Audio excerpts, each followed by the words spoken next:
Hi, my name is Ricky, and I'm the inventor of Fuego.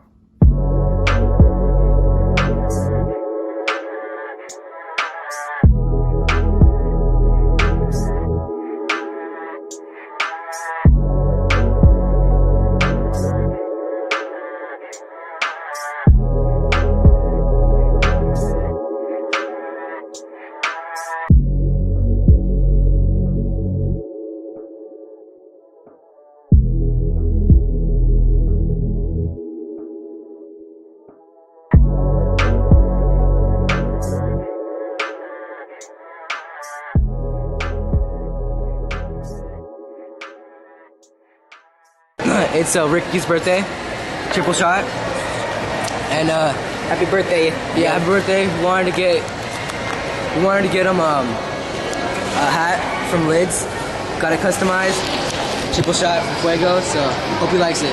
He's gonna love it. Yeah, it's gonna be This is sick. Show one more time. Just the glory. Oh my gosh. Just show him the Triple love. shot. And back Fuego. this part. All right, happy birthday, dude.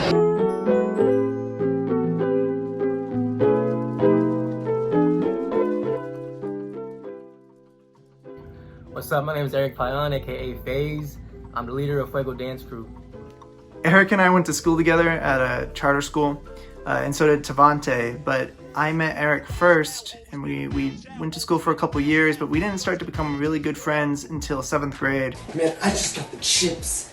Nice, man. Stop dropping the chips, man. I'm sorry, I can't. Stop dropping the chips. My earliest memory of the crew, before it was even the crew, was this one day at school. My friend Ricky, the creator of Fuego, came up to me in 7th grade, and he said, "Hey, I have an idea. I want to get everyone together, and I want to start preaching to them. I want to ask for stuff to say." And at the time, we never really talked about stuff like this too much, you know. So I was kind of just like, something in me just said, like, do it, you know. Just trust him. He's your homie. So I was like, all right, what do you want me to do? As soon as I saw Eric, I just felt like I needed to tell him, like, hey, dude, go ahead, round up all the people you can, tell everyone to meet at the flagpole in the middle of the school. And I just want to talk to him about God. So I thought what was gonna happen is I was gonna ask all these people to come out and just kind of go in a circle and no one would come. But that's not what happened. Everyone actually came through. And believe it or not, we had like about 200 kids plus at this meeting. It seemed like it. Somehow, when we ended up at the flagpole during lunch, there was a lot of people, like a good amount of people from 7th and 8th grade who were there. I couldn't even see everyone's faces. It was to the point where people that were on the outsides of it, making fun of it, looked dumb because everybody was literally there, and Ricky was just out there, just like telling the word of God. It was crazy. I don't know why, I don't know how it happened, but it just, that's kind of what sparked my lifetime respect for Ricky, you know what I'm saying? I never had a time frame where someone was that bold for what they believe in and just go out there and like say, screw it, you know, I want to do this, I have to do this, I'm gonna do it. I just got this urge to start talking about God, about ourselves, about repentance, about all that stuff. And, that was just really crazy. But the big thing was that really united Eric and I. We started to become, I think, good friends from that because we were willing to listen to each other. He was willing to like follow my lead, and I was willing to trust him, you know. And from there, that kind of parallels how we got the dance crew started. That kind of is what made me want to do the crew, because a year after that, he had the idea of a Fuego Dance Crew. This is Blackout. What's up? Blackout, DJ.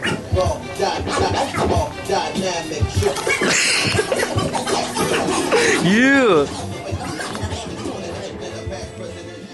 My name is Tavante Brown, and I am a founding member of Fuego Dance Crew. So toward the beginning of my experience with Fuego, I remember being in a few different classes with Eric and Ricky. I was in an advanced math class, but because of that, my schedule was all jacked up, and I had to take a PE class with these guys as well.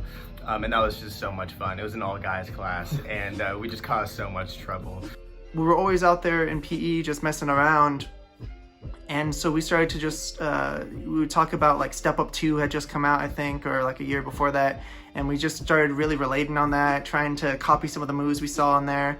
And that just led us to just to have fun, just to become good friends. And by the 8th grade, near October, I just got the urge, like I went to Eric again. I said, hey man, I want to do some sort of dance crew. I didn't necessarily dance crew. I wanted to do we had a talent show. It was only the second year in a row that we had a talent show at Literacy First, which was our charter school. So when he asked me about that, I remember perfectly. He came up to me at the beginning of school one day, and he's like, hey bro, so I want to start a crew with you and Savante, the guy we have in our CrossFit class. I'm like, yeah, I'm down, let's do it. Ricky approached me saying that he knew I danced a little bit and asked if I was wanting to join him and Eric to do this talent show. I was so excited about it. I said yes immediately. The next week, the same time in the morning, he came up to me and he was like, hey, I'll have a couple of names that I want to use for the crew. I forgot the names completely. Yeah, me too. But one of them that he mentioned was Fuego Dance Crew. So the name Fuego actually came from me, but it's not the most exciting of stories. What it is I had listened to this Christian rapper KJ52, who's really cool. He's a really wonderful person. But I had just heard one of his songs was called Fuego, and it was like Fuego, Fuego, or something like that. And it was really not a great song, but it was just stuck in my head. And so I just suggested it to them. And I thought about it, and I'm like, it wasn't really hitting for me at the beginning, but it was the best out of the 3 options. And I was like, yeah, let's do it.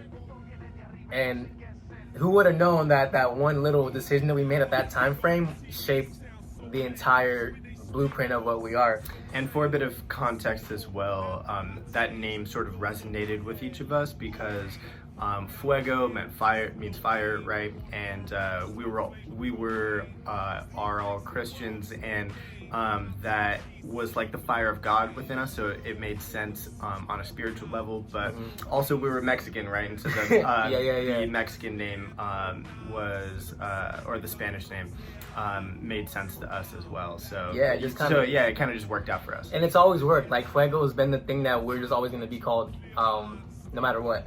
Right. You know? For our first performance, we were stoked. We had been practicing. I think we even got our practices. We would spend every lunch, recess, even sometimes I think got permission to get out of class to go practice like in the back alley. And we just kept going over and over on our routine. And the thing is, the thing with us is we rarely actually had our music when we were practicing. We would do it all like beatboxing, like that. So the practices leading up to that first performance were pretty exciting. I remember going to Ricky's house a handful of times, practicing in this random brick-laid backyard patio that was not meant for dancing whatsoever. We started practicing at my house in the backyard, and all we had was like these weird little like tutting moves, and just like arm waves and Tavante's handstand, and we flipped him at one point. And that was pretty much all we did. I thought I was a crumper. I mean, I did things that was cool, that I thought was cool. It was fun. I tried to be like tie-dyes in Rise. That was really where I and we started increasing our ability to teach ourselves, I think, because we were able to bounce off ideas from one another. It literally, like, every practice was a lab.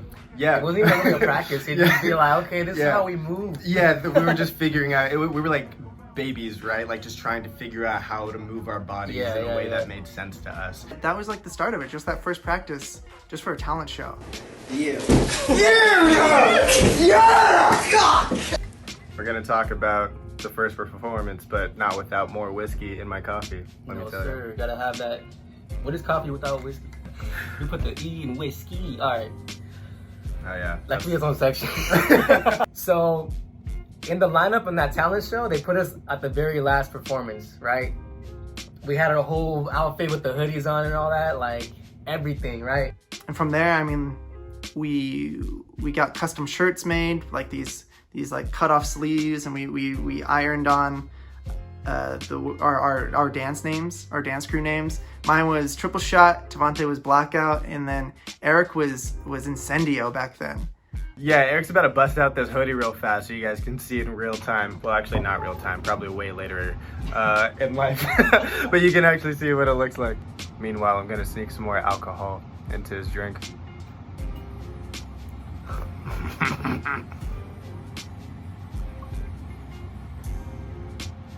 Yeah. That's the stuff. All right. So this is the hoodie right here. We actually had hoodies with cut-off sleeves.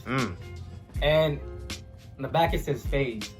So this is the original hoodie that we wore in the performance, but the name I got changed around like, I'm not gonna do that. Yeah, I was adjusting that. All right, oh, that's in the way. Okay, first performance. This was one of the most lit times of my existence. Being 12 years old, performing somewhere the first time, I couldn't have asked for a more exciting experience. They announce our name, Fuego Dance Crew, I think they say our names, Ricky, Eric, Tavante. We get up and we're hyped. We're walking up there like we're Rocky Balboa walking into the ring, and we're going up there, up the steps onto the stage. We toss on our hoods and the lights are dimmed. It was cool because we knew that it was a packed auditorium, but we couldn't really see past the third row. We just could hear everybody like hype already off the bat. So the first move that happens, Tavante, it was Tavante. He just started off, boom. But as I was falling, well, the bass drop of the song initiated the fall, and I remember gravity taking me, and I remember feeling loose, and I remember lights flashing even though I had my eyes closed, and people screaming Off the bat. Yeah, just off the bat. Yeah, and I remember all of that coming together in this moment as I was falling, where I was just like, I need to do this a lot more and for the rest of my life. Oh yeah. Right when that started, it got loud, super loud, and we just knew, like, something about that first moment is something that I never forget. And I've done a lot of stuff. I've been in a lot of stages, TV shows and stuff like that, but I don't know if I could top that first performance, like, feeling. Yeah.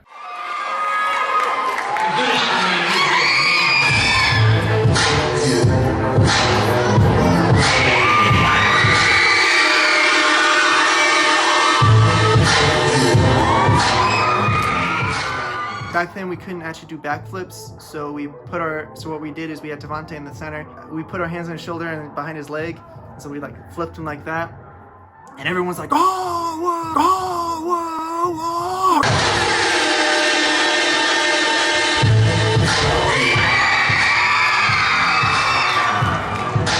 At the time, it felt so epic. I was like, oh man, I felt like a god. It was just the intensity, the excitement, how much fun it was.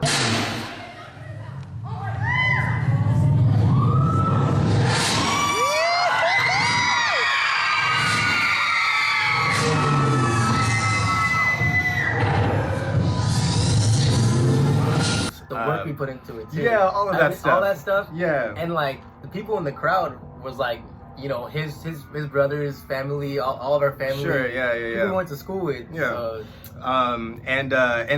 And my favorite part about this, probably the best part about this, is that how epic that moment felt was just completely wrong. Looking back, the performance was crushed. It was so bad. But I mean, we were learning, right? We were First timers. Yeah, first timers and just starting out. But I remember that first performance had me so excited. I'd never felt a rush that intense before, and I appreciated the amount of work and kind of like learning that went into, in some sense, discipline.